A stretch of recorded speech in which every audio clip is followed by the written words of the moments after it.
E por trás de toda obra de arte estão os artistas com suas inspirações e inquietações sobre o mundo.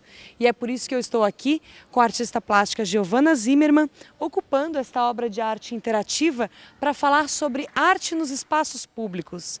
Giovana, o que te inspirou a compor esta obra de arte?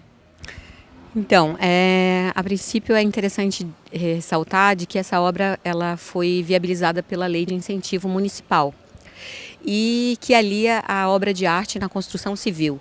Teoricamente, ela deveria ficar na parte interior do edifício, ou seja, atrás do muro ou então na fachada. Isso são os moldes da lei. Porém, a gente visualizou a possibilidade de criar um espaço de convivência.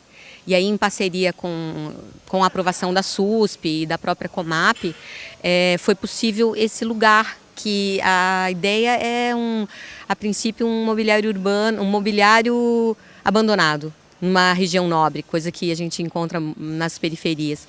Posteriormente, o mote do trabalho realmente é um espaço de convivência, um lugar interativo que possa ser ocupado, que possa criar um sentido de pertencimento aos moradores.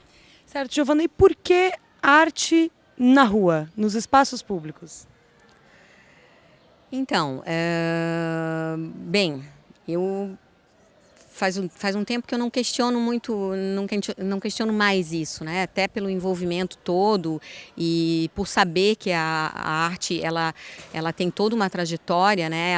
Inicialmente ela foi ocupada nos espaços públicos pelo poder hegemônico, né? Os monumentos e tal.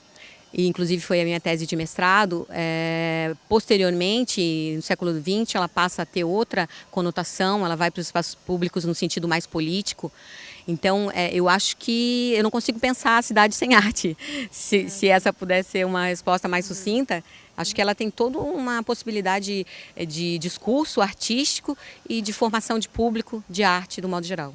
E qual o papel da arte no sentido da socialização, do desenvolvimento urbano? Eu acredito que a própria lei poderia ser alterada no sentido de que ela não precisasse ficar na edificação, mas que ela pudesse ser destinada a espaços periféricos que fosse, ou espaços culturais, com o objetivo de humanização da paisagem, que ela pudesse estar associada também num campo de land art, porque Florianópolis é uma cidade com uma paisagem incrível, uma natureza maravilhosa, se beneficia disso, mas talvez culturalmente não se beneficie. E acho que nessa medida ela poderia sim contribuir imensamente. Isso tem um pouco a ver com a tese de mestrado que você falou, de doutorado que você acabou de me dizer que está fazendo, sobre conflitos sociais e arte e significação, né? E imaginário. Pode falar um pouquinho para a gente sobre isso? Então, o fato de me levar a estudar o urbano, é óbvio que eu não sou arquiteta, então eu tenho um olhar mais crítico e começo a ver a cidade dessa maneira. E também as relações comerciais, quando eu era contratada e se visava muito a segurança, que uma obra não favoreça a entrada de um intruso. Esse conflito, essa dificuldade da relação centro-periferia, que seja, me inquietou muito.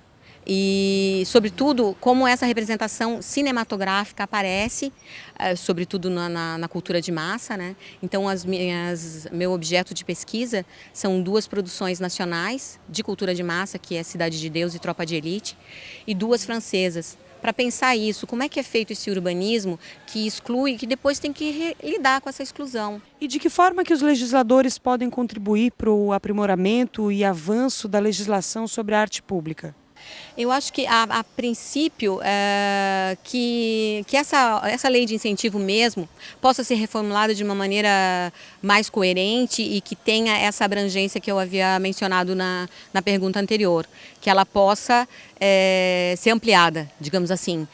Existem exemplos, por exemplo, o Chile.